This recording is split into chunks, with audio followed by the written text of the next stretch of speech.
세상의 남쪽에 있어도 봄은 가장 더디게 당도하던 섬. 버려지는 생의 온도는 꽃핀 계절에도 늘 겨울이었던 가엾고 아름다운 나의 섬, 소록도. 푸른 남해바다로 둘러싸인 아름다운 섬 소록도. 저희는 오랜 세월 아픔을 간직한 이 섬의 이야기를 더 가까이서 듣기 위해 이곳에 방문하였습니다. 작은 사슴을 닮았다고 하여 소록도라는 이름이 붙은 이 섬은 전라남도 고흥군 도양읍에 딸려 있으며 약 4제곱킬로미터로 아주 작은 섬입니다. 소록도는 섬 전체가 병원으로 지정되어 있으며 주민 대부분은 국립소록도병원의 직원과 전염력을 상실한 음성 한센병 환자들입니다.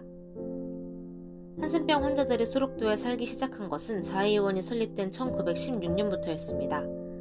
이 병원은 당시 조선 내 유일한 한센병 전문의원이었고 일제강점기에는 한센병 환자를 강제 분리 수용하기 위한 시설로 사용되면서 소록도는 세상과 단절되었습니다. 소록도에 닿기 위해서는 소록대교를 지나야 합니다. 외부와 격리된 채 생활하던 주민들은 2009년이 되어서야 소록대교를 통해 육지에 오갈 수 있게 되었습니다. 이는 1935년 시행된 조선나 예방령을 근거로 실시된 한센병 강제 모집 및 송치 이후 74년 만입니다. 관사지대를 지나 중앙공원으로 향하는 길 초입에서 수탄장을 볼 수 있었습니다. 얼핏 보면 나무가 우거진 2차선 도로로만 보이는 이곳은 본래 소록도병원의 직원지대와 한센인이 생활하는 병사지대를 나누는 경계선이었습니다.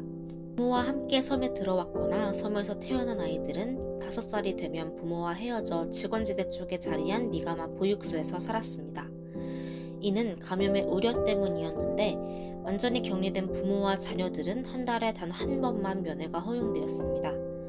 그러나 이 면회조차 수탄장 경계선 도로 양옆으로 각각 서서 직원들의 통제 하에 일정한 거리를 두고 이루어졌으며 서로를 만지기는커녕 가까이 설 수조차 없었습니다. 원생들은 이곳을 눈물, 슬픔, 서름이 뒤섞인 근심과 탄식의 장소라 하여 수탄장이라고 불렀습니다. 소록도의 중앙공원으로 행하기 전 감금실과 검시실을 볼 수 있었습니다. 한센인들의 인권을 짓밟았던 이 공간들은 소록도에서 가장 처참했던 곳입니다. 감금실은 형무소와 같은 구조로 환자들은 이곳에서 신체적, 정신적 고통을 동시에 겪어야 했습니다. 감금 후에는 예외 없이 단종수술이 이루어졌습니다. 단종수술은 한센병의 유전성을 막기 위해 환자들에게 강제로 시행되었던 것으로 환자들의 삶을 통제하기 위한 수단으로 사용되었습니다.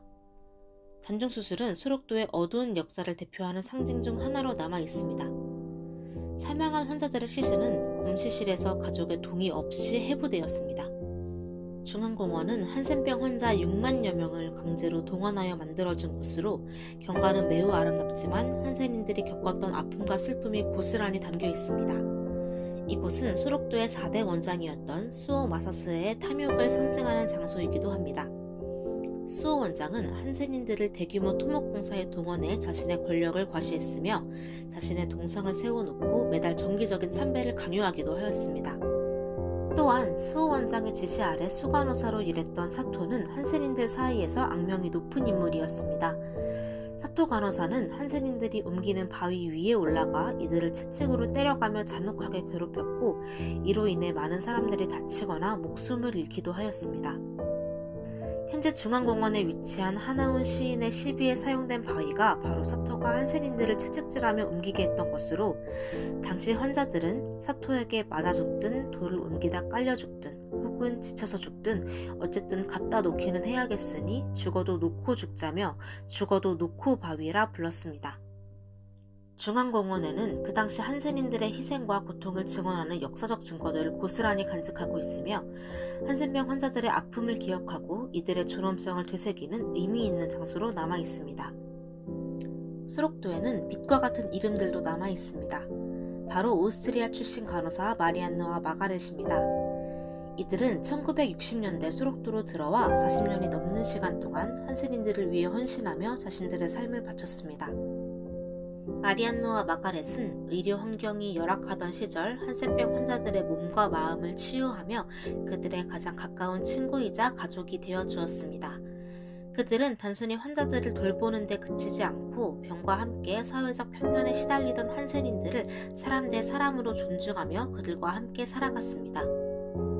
특히 특히 두 간호사는 한센병 환자들의 상처를 직접 소독하고 붕대를 감싸는 등 꺼리는 일 없이 가장 헌신적으로 환자들을 보살폈습니다. 손이 닿을 때마다 사람들은 두려움을 느끼며 회피하던 시대에 그들은 몸소 환자들에게 다가가 한센병에 대한 편견을 깨트리려 노력했습니다. 마리안누와 마가렛의 헌신은 어두웠던 한센병의 역사 속에서 따뜻한 빛으로 자리하고 있습니다. 그들의 삶은 우리가 소록도를 기억하며 배우고 이어나가야 할 사랑과 봉사, 공감의 본보기가 되고 있습니다.